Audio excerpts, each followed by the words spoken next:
नमस्कार। अच्छा, आपसे एक बात पूछनी थी, अब बताएँगे ज़रा?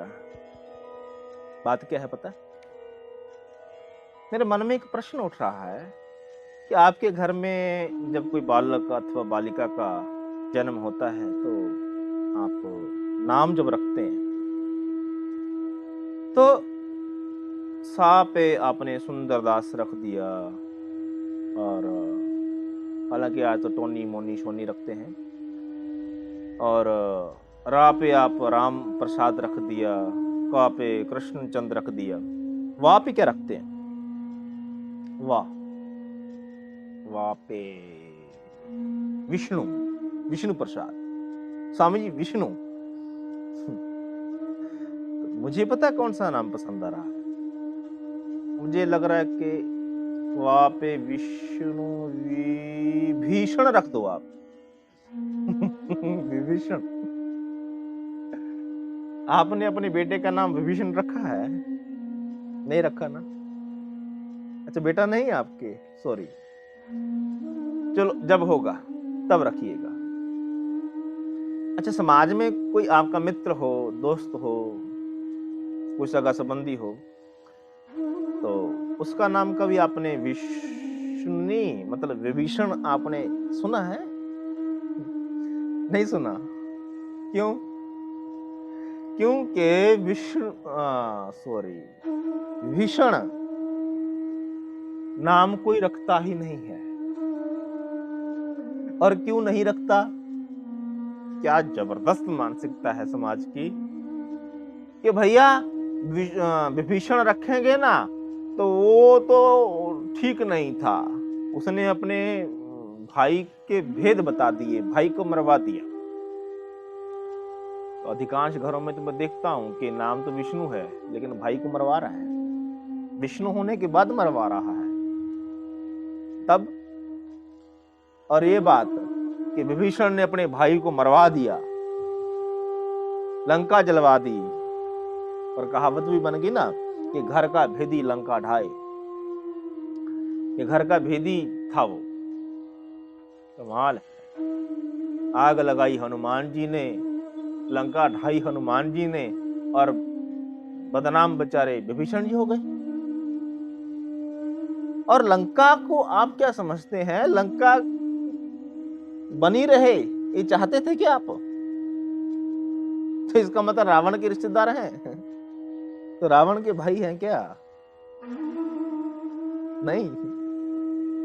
तो फिर लंका बनी रहे ऐसा क्यों चाहते हैं?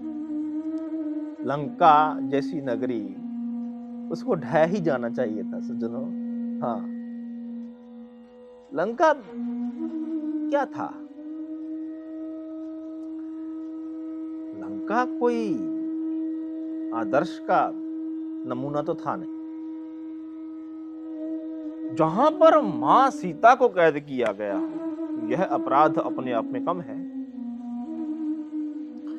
जिस स्थान पर हनुमान जी जैसे महान संत का अपमान करने का प्रयास किया गया हो, वह स्थान कोई अच्छा हो सकता है? और जल जाना चाहिए था, ढह जानी चाहिए थी। बहुत समय लग गया ढहने में, उससे पहले ही ढहनी चाहिए थी। और अगर इस सदकार्य में विभीषण जी भी अपना योगदान देते हैं, तो क्या गलत हुआ भैया? भगवान श्री राम जी को मानते हो? हाँ, अच्छा, बहुत मानते हो, बहुत अच्छी बात है। अच्छा, भगवान श्री राम जी की मानते हो? नहीं समझाई। भगवान श्री राम जी को मानते हो? मानते हो, ठीक है। भगवान श्री राम जी की भी क्या मानते हो? उलझ गए ना? तो उनको तो मानते हो, लेकिन उनकी आप नहीं मानते। कैसे कहा? प्रमाण है मेरे पास भाई। जब आपने अपने किसी मित्र स्नेही पुत्र अथवा किसी का भी नाम विभीषण नहीं रखा, जिसका अर्थ है कि आप भगवान श्री राम जी की मति से सहमत नहीं हो। क्योंकि भगवान श्री राम विभीषण को अपात्र नहीं मानते, दुष्ट नहीं मानते, उनको पता है कैसी दृष्टि से देखते हैं। भगवान श्री राम जी की घोषणा सुनिए आप।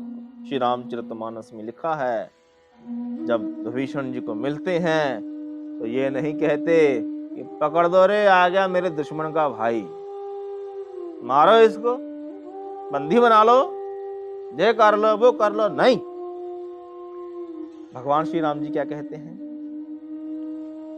उनकी तो आंखें सजल हो जाती हैं, मन प्रेम से भर जाता है, और विभीषण जी को गले लगा करके क्या बोलते हैं, तुम्हें सारिखे संत प्रिय मोरे,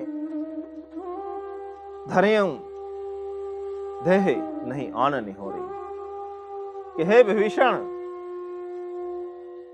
तुम जैसे संत ही मुझे प्रिय हैं, और धरे हूं देह नहीं आन निहोरे। मैं जो देह धारण की है ना,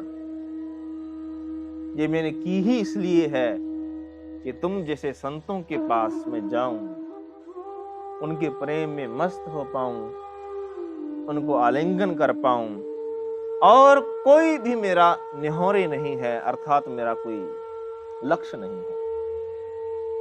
और हे विभीषण, तुम है सारिखे संत प्रिय, तुम संत हो। सजनों, भगवान श्री राम जी की दृष्टि में विभीषण क्या है, संत है। और आपकी दृष्टि में कुछ लोगों की नहीं, बहुत लोगों की, सबकी दृष्टि में विभीषण जी क्या है, घर का भेदी लंका ढाए। तो श्री राम जी तो लंका ढाने के लिए ही आए हैं, उनको तो बुरा नहीं कहते आप। कहिए ना, बेचारे ने थोड़ा सा सहयोग क्या दे दिया, पीछे पड़ गई दुनिया उनकी। अरे साधु हैं विभीषण जी, साधु हैं, और भगवान श्री राम को साधु मिल जाए, वो छोड़ते हैं कहीं साधु को। उनका तो जन्म ही साधु के कारण हुआ है। उनके पिता मनु और शत्रुपा जी तपस्या तो की थी पिछले जन्मों कि हे भगवान, हमारे घर में पुत्र रूप में आओ। तो श्री राम जी उस वरदान के कारण एक पक्ष दिखता है कि आए, लेकिन सत्य तो ये भी नहीं है ना, क्योंकि श्री राम जी श्रृंगी ऋषि के द्वारा जो यज्ञ हुआ था मुनि वशिष्ठ जी की प्रेरणा से, उसमें जो खीर प्रसाद रूप में प्रकट हुई, उसके द्वारा आए। अर्थात माता पिता के पुण्य प्रताप से भी भगवान श्री राम जी नहीं आए, बल्कि एक साधु के प्रयास से संसार के अंदर आते हैं। समझे? तो शादी हुई, क्या पिता ने करवाया था रिश्ता कि चलो जी लगन मिलाते हैं, कुंडली मिलाते हैं, हाँ जनक जी के साथ उनकी जो पुत्री है तो उनसे विवाह करते हैं, ऐसा था क्या? नहीं, गए थे अपने ऋषि विश्वामित्र जी के आश्रम में, वहीं से निकल पड़े तो शादी करके लौटे। तो कहा कि भैया जब साधु हैं तो माँ बाप नहीं भी हो, ऐसा नहीं कहता कि माँ बाप ना हो, लेकिन अगर वे नहीं भी हो उस घटना स्थल पर तो आप उसको अनुचित मत मानिए, क्योंकि साधु है ना तो पिता से भी अधिक हित साधु करता है।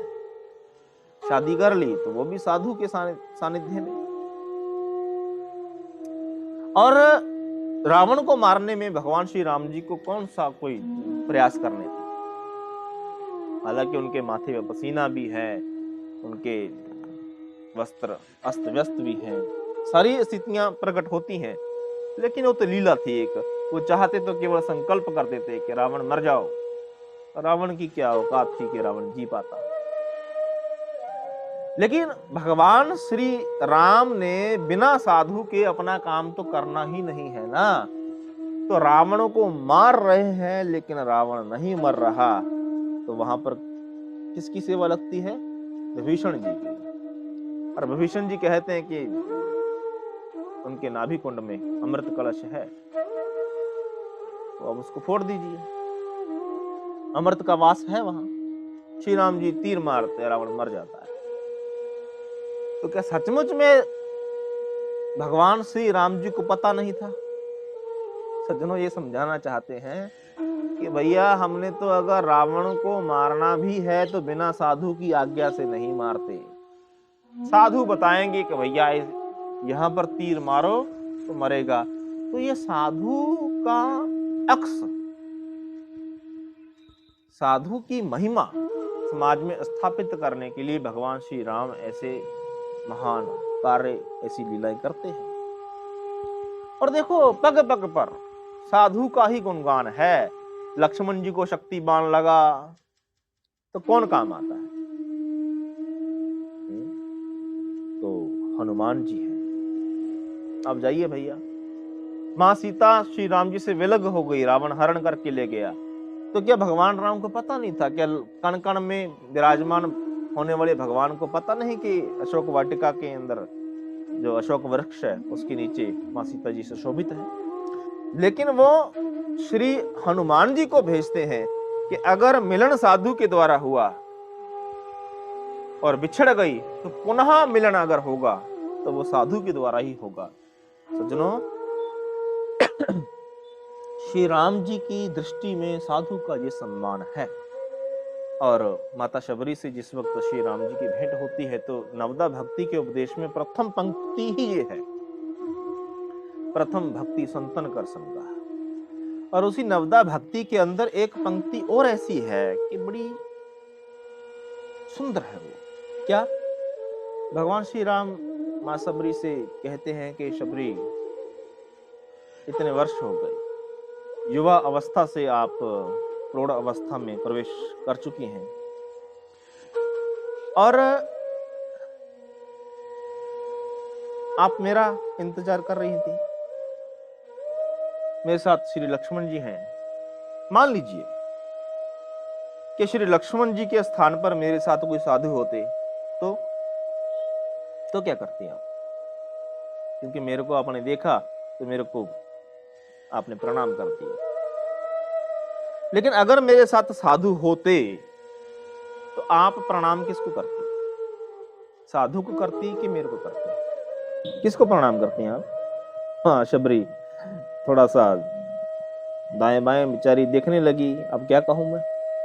तो श्री राम जी ने देखा कि माता शबरी तो संकोच कर रही हैं, तो उत्तर हम ही दे देते हैं।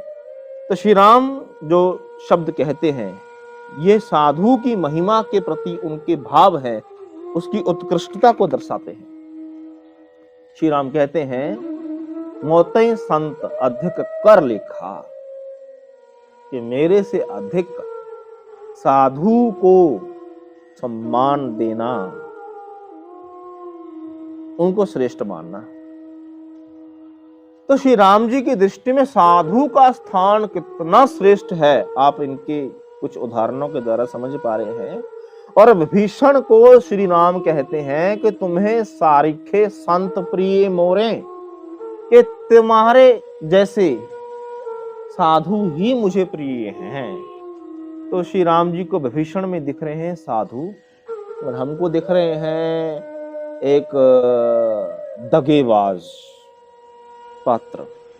माफ कीजिएगा, शब्द बोलना अच्छा नहीं लग रहा, इसलिए जो दुनिया ने कह दिया आपने मान लिया, ऐसा नहीं, थोड़ा समझिए, ठीक है। धार्मिक ग्रंथों को किसी महापुरुष की निगरानी में, उनके आश्रय में जाकर के, उनके कृपा हस्त के प्रभाव से आप जब समझेंगे ना, तो आपको जो दिखेगा, जो समझ आएगी, आप कहोगे अरे मैं क्या सुन रहा था, क्या समझ रहा था, क्या देख रहा था, सब बिल्कुल उल्टा था। तो इसलिए अपनी संस्कृति से आप अवगत हों, आप धर्म की ओर बढ़े हैं, आपको वास्तविकता से परिचय हो, ये कामना है। तो इतना कहते हुए मैं अपनी वाणी को विराम दे दूं, दे देता हूँ। और सब्सक्राइब तो आपको पता ही है, ये तो बताने वाला विषय नहीं है, कुछ बताना था चलो बता दिया। तो सब्सक्राइब कीजिएगा प्लीज, ठीक है। और घंटी तो फिर बजती है साथ में टन करके, तो बाबा जी को ठुल्लू मत समझे ना, टन ऐसे होता है, ठीक है ना। और सब्सक्राइब हो गया और घंटी बज गई तो कमेंट कर दीजिएगा और शेयर जितना फैलाओ। मैं एक प्रयास कर रहा हूँ, आपका भी प्रयास होगा हमारी संस्कृति के प्रचार प्रसार में। तो इतना कहते हुए अपनी वाणी को यहाँ विराम देता हूँ। धन्यवाद। जय श्री राम।